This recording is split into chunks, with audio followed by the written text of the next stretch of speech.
SSC 2025 পরীক্ষার board চ্যালেঞ্জের result কবে প্রকাশিত হবে জানা গেল চূড়ান্ত তারিখ।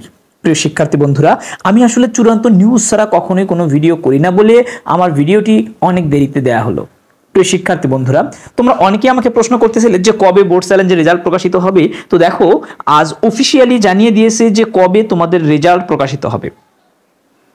প্রিয় শিক্ষার্থী বন্ধুরা, দেখো এখানে মাধ্যমিক ও উচ্চ মাধ্যমিক শিক্ষা বোর্ড থেকে ঢাকা থেকে জানিয়ে দিয়েছে যে তোমাদের বোর্ড চ্যালেঞ্জের রেজাল্ট আগামী 10/8/2025 অর্থাৎ রবিবার।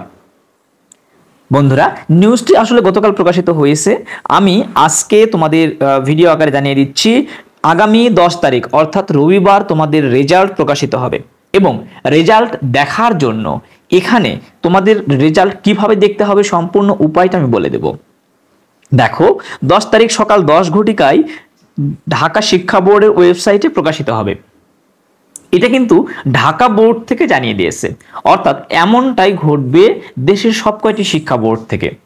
অর্থাৎ যখন তুমি যে বোর্ডের আওতাধীনে আসো সেই বোর্ড থেকে ঠিক এমনই একটা নোটিশ প্রকাশিত করবে এবং তোমার বোর্ডের রেজাল্টও ঠিক তোমার বোর্ডের ওয়েবসাইটে প্রকাশিত হবে। তোমাকে কি করতে হবে? তুমি তোমার বোর্ডের ওয়েবসাইটে গিয়ে তোমার বোর্ড চ্যালেঞ্জের রেজাল্টের যে নোটিশটা থাকবে সেই নোটিশটা ওপেন করবে, একটা পিডিএফ ফাইল পাবে। সেই পিডিএফ ফাইলে শুধু রোল নম্বর লেখা থাকবে এবং এই পিডিএফ ফাইলে শুধুমাত্র তাদের রোলগুলোই লেখা থাকবে যাদের রেজাল্ট পরিবর্তন হয়েছে। যাদের রেজাল্ট পরিবর্তন হয়নি তাদের কিন্তু পিডিএফ ফাইলে রেজাল্ট থাকবে না। তো যাদের রেজাল্ট পরিবর্তন হয়েছে শুধুমাত্র তাদের রেজাল্টগুলো পিডিএফ ফাইল আকারে থাকবে। সেখানে তোমার রোল নম্বরের পাশে তোমার আগের রেজাল্ট কি ছিল এবং বর্তমান রেজাল্ট কি সেটা দেখা যাবে। অর্থাৎ ধরে নাও তুমি বাংলা সাবজেক্টকে আগে এ গ্রেড পেয়েছো, তাহলে বাংলার বিষয় কোড কত? 101। তাহলে 101 এবং 102, তাহলে 101 এবং 102 কমা দিয়ে লেখার পরে লেখা থাকবে যে পূর্বের রেজাল্ট 4 পয়েন্ট এবং বর্তমান রেজাল্ট, ধরে নাও বর্তমানে তুমি চেঞ্জ হয়ে জিপিএ 5 পেয়েছো, তার মানে বর্তমান রেজাল্ট 5। অর্থাৎ শুধুমাত্র যাদের পরিবর্তন হয়েছে তাদের রেজাল্টগুলোই ওই পিডিএফে থাকবে, আর যাদের রেজাল্ট পরিবর্তন হয়নি তাদেরগুলো কিন্তু পিডিএফে থাকবে না।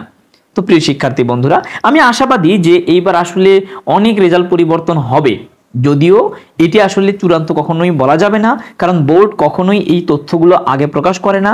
তবে আমি অনেক শিক্ষকের সাথে কথা বলেছি এবং বুঝতে পেরেছি যে এইবার ধারণা করা হচ্ছে এবার বোর্ড চ্যালেঞ্জের রেজাল্ট অনেক পরিবর্তন হবে। বিশেষ করে যারা 32 পেয়ে ফেল করেছো তাদেরকে অবশ্যই পাস করিয়ে দেয়া হবে। তারপরে হয়তো কিছু ক্ষেত্রে দেখা যাচ্ছে যে যারা 79 পেয়েছো মানে 79 পেয়েছো হয়তো তাদেরকেও এ প্লাস করে দিতে পারে, এরকম কিছু ক্ষেত্র আছে। এবং যাদের আসলেই পরীক্ষা ভালো হয়েছে এবং সেই তুলনায় রেজাল্ট খারাপ এসেছে তারা আসলেই এই পরীক্ষাতে তোমার বোর্ড চ্যালেঞ্জের রেজাল্টের মাধ্যমে রেজাল্ট পরিবর্তন হবে এবং আমি এটাই আশা করছি।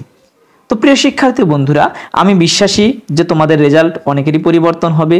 কার রেজাল্ট পরিবর্তন হবে রেজাল্টের পরে অবশ্যই তোমার রেজাল্টটি আমাকে জানিয়ে দেওয়ার চেষ্টা করবে এই ভিডিওর কমেন্ট বক্সে। ধন্যবাদ।